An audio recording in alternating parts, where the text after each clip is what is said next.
Assalamualaikum warahmatullahi wabarakatuh. Perkenalkan, nama saya Liana Safitri dengan NPM 23210110 dari kelas 02.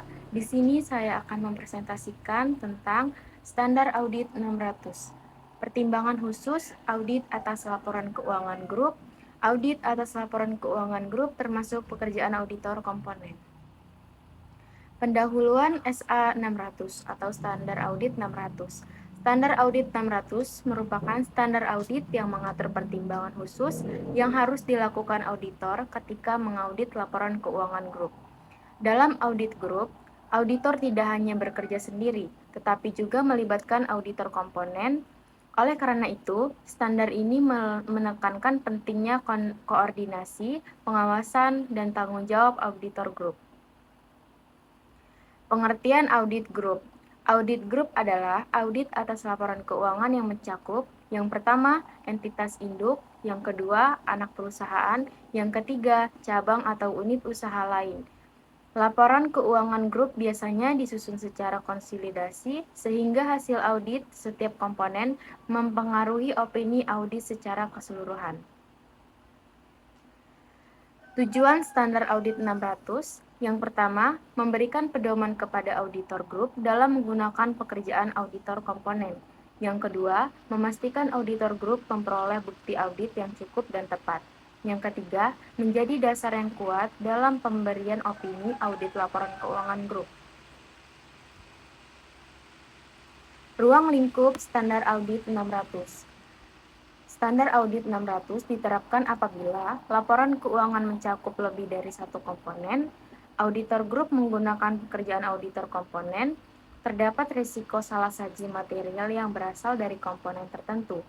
Standar audit tidak membatasi tanggung jawab auditor grup meskipun ada auditor lain yang terlibat. Definisi istilah penting. Grup entitas induk dan seluruh komponennya, komponen entitas atau aktivitas bisnis dalam grup, auditor grup, auditor yang bertanggung jawab atas opini auditor grup, auditor komponen, auditor yang melakukan audit atas bagian tertentu dari grup. Pemahaman istilah ini penting agar peran masing-masing auditor jelas.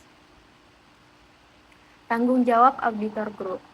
Auditor grup yang pertama bertanggung jawab penuh atas opini audit grup. Yang kedua, tidak boleh mengalihkan tanggung jawab kepada auditor komponen. Yang ketiga, harus mengarahkan, mengawasi, dan mengevaluasi pekerjaan auditor komponen. Meskipun menggunakan hasil kerja auditor lain, auditor grup tetap menjadi pihak utama yang bertanggung jawab. Pemahaman struktur grup. Auditor grup harus memahami yang pertama, struktur kepemilikan grup, yang kedua, hubungan pengendalian antar entitas, yang ketiga, proses konsolidasi laporan keuangan, yang keempat, sistem pengendalian internal grup. Pemahaman ini membantu auditor mengidentifikasi area berisiko tinggi. Identifikasi komponen signifikan. Komponen dikatakan signifikan apabila yang pertama memiliki kontribusi keuangan yang besar terhadap grup atau yang kedua memiliki resiko signifikan salah saji material.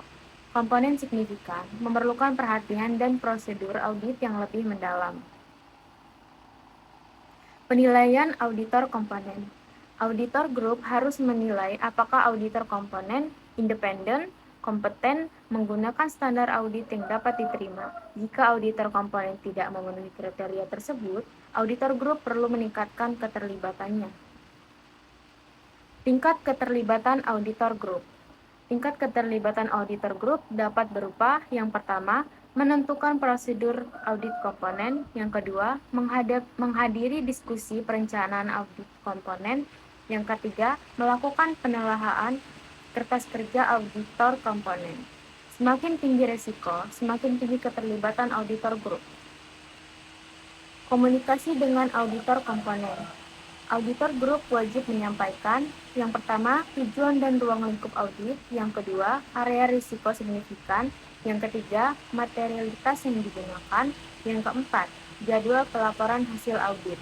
Komunikasi yang baik memastikan hasil audit komponen dapat digunakan secara efektif. Evaluasi hasil pekerjaan auditor komponen.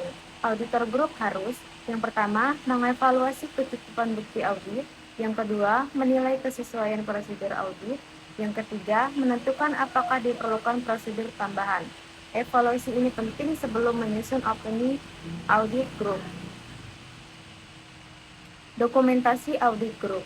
Dokumentasi harus mencerminkan, yang pertama, identifikasi komponen signifikan, yang kedua, bentuk keterlibatan auditor grup, yang ketiga, evaluasi kompetensi auditor komponen, yang keempat, dasar pembentukan opini audit. Dokumen ini menjadi bukti bahwa audit dilakukan sesuai standar audit 600. Opini audit grup. Opini audit dikeluarkan hanya oleh auditor grup. Yang kedua, berdasarkan bukti audit seluruh grup. Yang ketiga, menyebutkan auditor komponen kecuali diizinkan standar. Auditor grup bertanggung jawab penuh atas opini tersebut. Kesimpulannya, standar audit 600 menegaskan bahwa audit grup membutuhkan koordinasi yang kuat. Yang kedua, auditor grup tetap memegang tanggung jawab utama. Yang ketiga, kualitas audit ditentukan oleh pengawasan dan evaluasi yang memadai. Sekian dari saya akhiri. Wassalamualaikum warahmatullahi wabarakatuh.